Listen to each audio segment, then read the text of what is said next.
שומר היער כבר לא כאן, שב אל ביתו בכפר מזמן, ולא יראני נעצר, לצפות ביער הלבן. סוסי הכת חושב מוזר,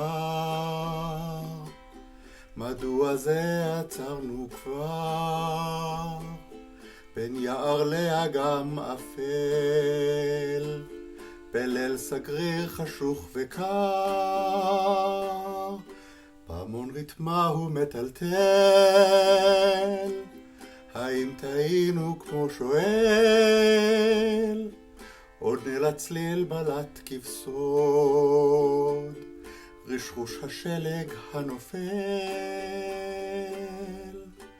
נאה היער מלא הוד, אך לא אוכל לנוח עוד, כי ארוכה דרכי מאוד, ובנגזר עלי לצעוד.